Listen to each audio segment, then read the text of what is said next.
Всем привет! У нас сегодня тема камуфляжа, камуфляж рубца двухлетней давности абдоминопластика. Первое, что делаем, это обрабатываем зону.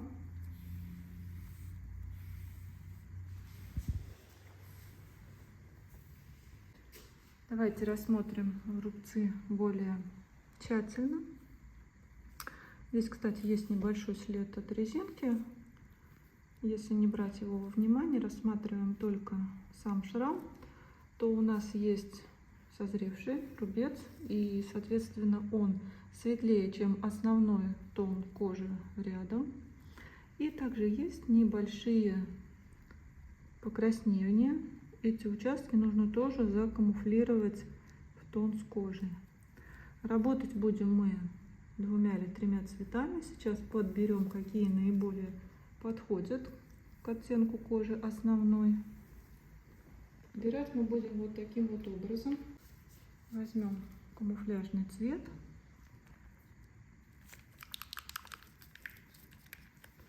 Нанесем сначала на кожу небольшой кусочек вазелина.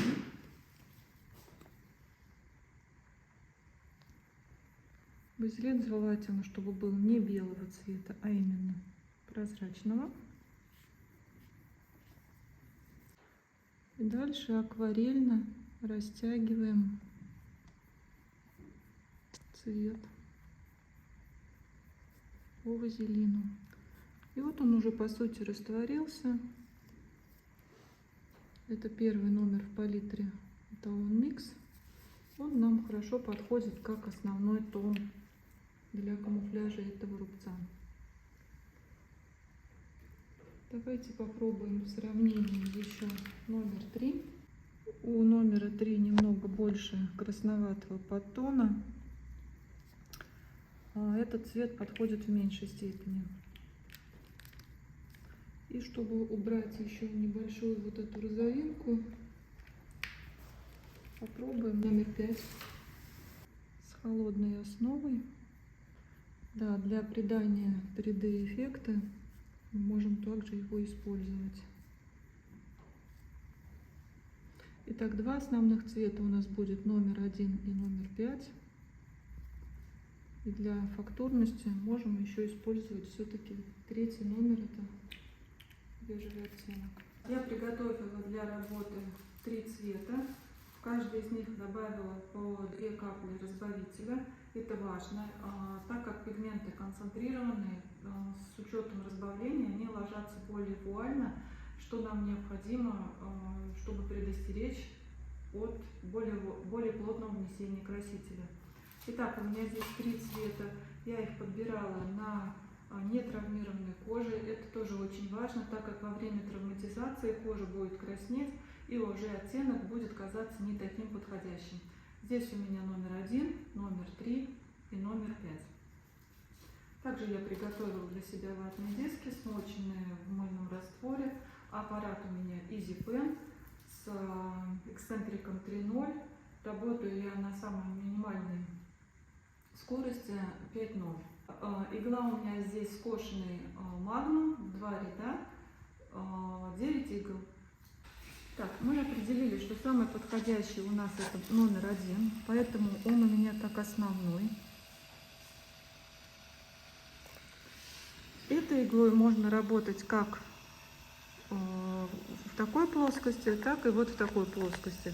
Именно в такой плоскости у нас от иглы будет внесение меньшее количество пигмента, и это оптимально для того, чтобы познакомиться с кожей на первом этапе.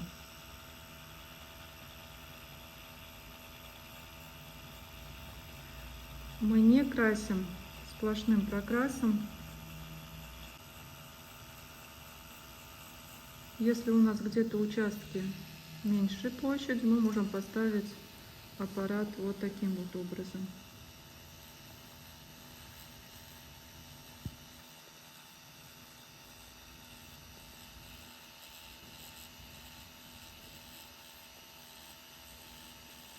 Важно, что у нас здесь нет закраса сплошного. Мы не должны создавать плотное внесение пигмента.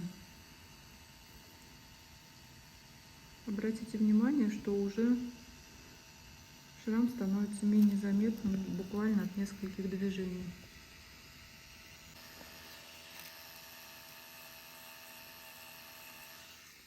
Так, и не забываем насухо протирать, чтобы пигмент не стекал.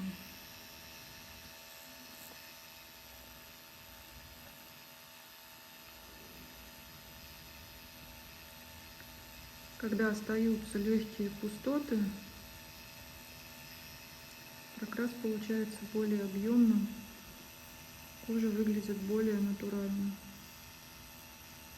Если сделать фотографию очень близко, почти до пиксельности, то мы увидим, что кожа вся не однородная по своему оттенку, и она имеет несколько подтонов.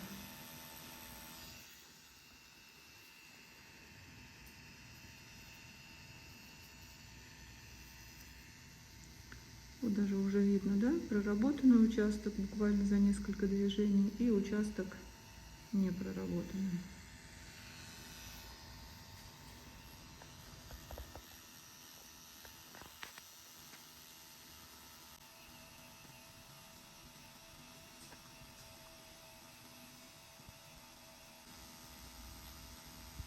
Здесь не нужна очень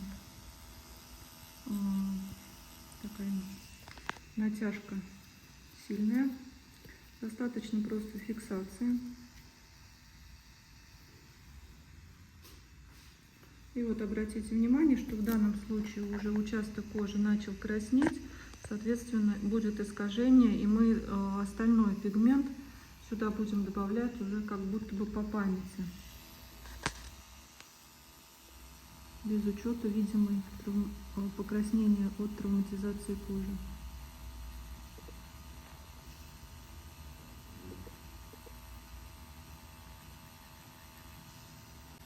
Я вношу пигмент в небольшом шахматном порядке, оставляю просветы и немного заходя на нетравмированную кожу, не шрамированную. Таким образом у нас получается более сглаженный эффект, более плавный переход.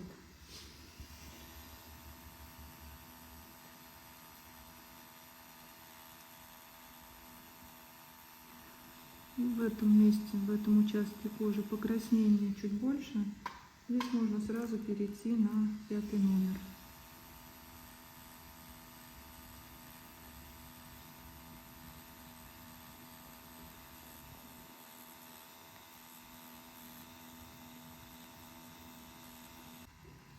Иглу я не промываю. Работаю до окончания пигмента в дюзе.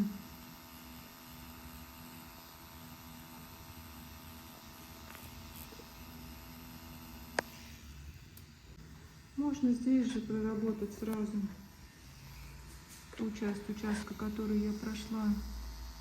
Прорабатываю я сейчас ее 3-м номером по побелевшему шраму. Опять же оставляю просветы.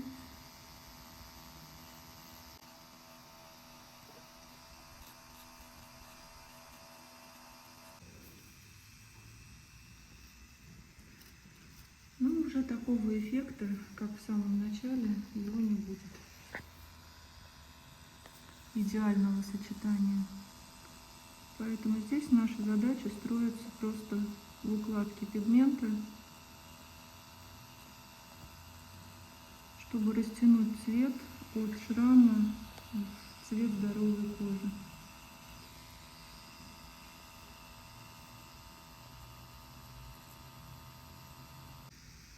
Камуфляж рубцов — это очень быстрая процедура на самом деле. Буквально даже такой объемный шрам можно закамуфлировать в течение считанных минут.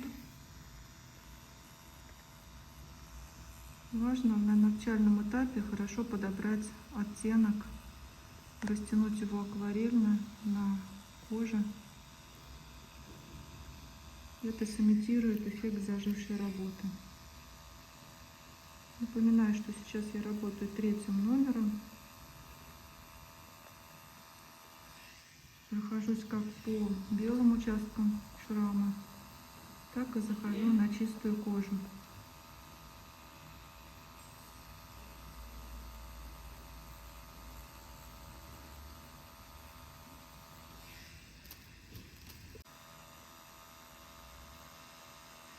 Объем мы не сможем поменять. Объемные шрамы бывают также от ожогов.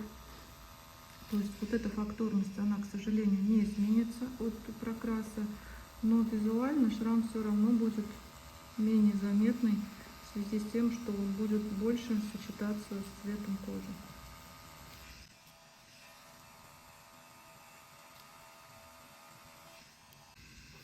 Все, половину работы мы закончили.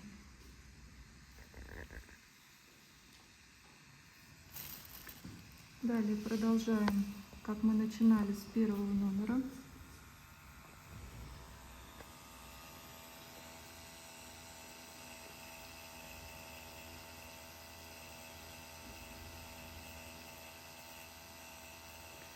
Больший акцент местам, которые сильно отличаются от соседних участков кожи.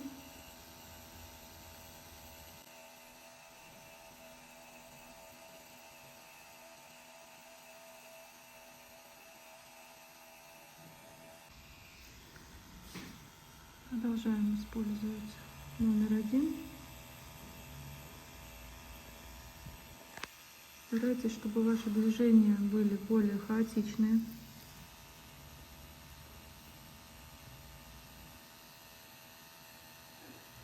Можно немного круговыми движениями, либо точечно,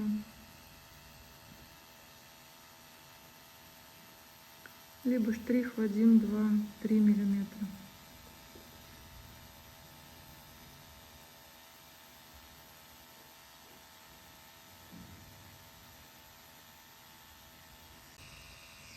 Переходим на номер 5.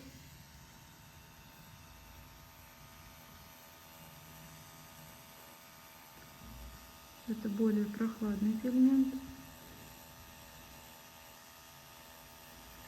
так как у нас в этом месте было больше покрасневшей кожи.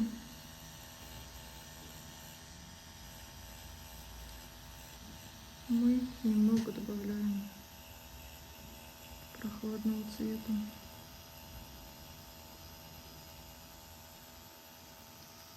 Штрихи более разреженные.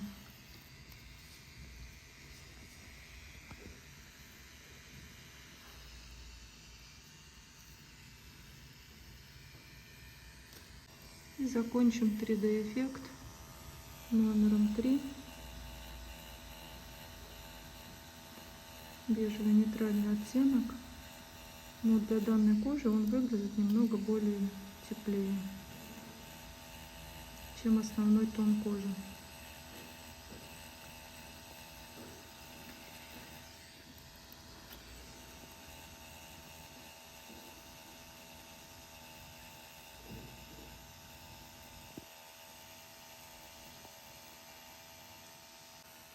Не забываем заходить на здоровые участки для того, чтобы сделать более плавный переход.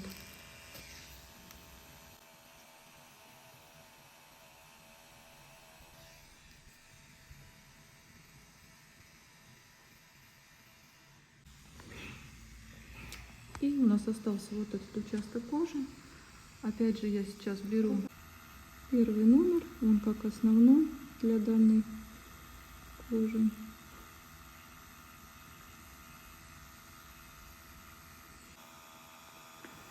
Тут у нас шрам более аккуратненький, менее заметный рубечек. Мы тоже сделаем чуть меньшее количество штрихов.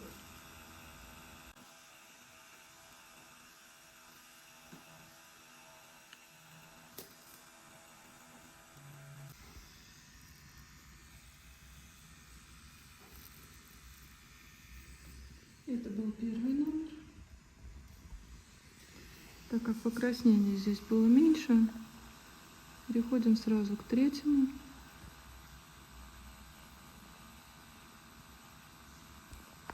создаем градиент.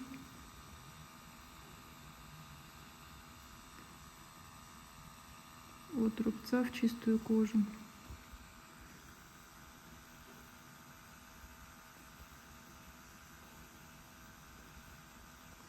Работа сделана полностью без анестезии.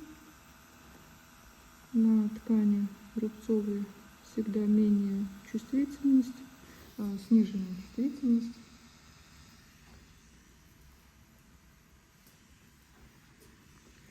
Если будет такая необходимость, можете использовать, конечно, анестезию как первичную, так и вторичную.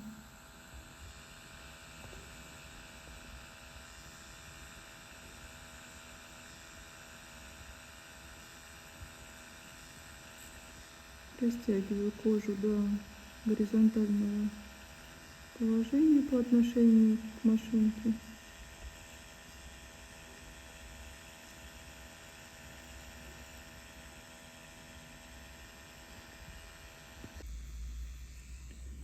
И можем как несколько штрихов проработать с номером 5.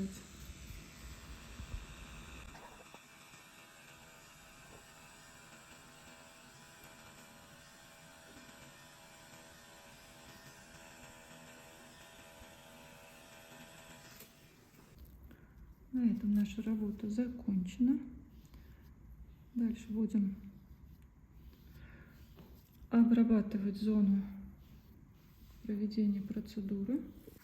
Я заменила перчатки для того, чтобы обработать полностью зону проведения процедуры. И у меня есть вот такая вот пленка, которая наносится как после тату, так и после камуфляжа, например, обширных рубцов, ореол и так далее. Чем она хороша? Она хороша тем, что так как в данном случае это место у нас подвергается трению от одежды, мы исключаем это наклеиванием пленки. Под пленкой кожа дышит, можно также ходить в душ. Единственное, что, конечно, ее нельзя тереть мочалкой. И под этой пленкой может образовываться какое-то количество физиологической жидкости, и это будет видно визуально. Если это небольшое количество, это в пределах нормы, то есть не нужно ничего снимать пленку, убирать, как-то пытаться сцедить это количество физиологической жидкости. То есть 3-4 дня эта пленка может находиться на теле, и потом, соответственно, потянув ее за один край, мы ее аккуратно снимаем на сухую, нельзя кожу предварительно перед этим и пленку не размачиваем. Итак, я сейчас подготовлю необходимые для себя кусочки из этой пленки, нарежу. И наша задача, чтобы у нас было не строго на той ткани, на которой мы проводили процедуру, но еще хотя бы по 1 сантиметру выходя за. То есть, ну, примерно вот такой участок у нас будет полностью заклеиваться. Перед наклеиванием пленки мы обязательно протираем нашу кожу спиртом. Это, к сожалению, не самый приятный по ощущениям момент, но для того, чтобы эта пленка держалась, необходимо кожу обезжирить. И самое лучшее средство, которое обезжиривает, это спирт.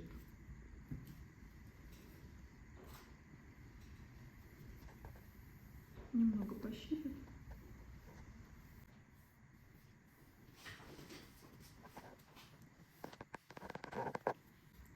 В данном случае у нас уже наблюдается гиперемия, небольшой отек на месте проведения процедуры. Конечно, после процедуры шрамы выглядят не очень эстетично.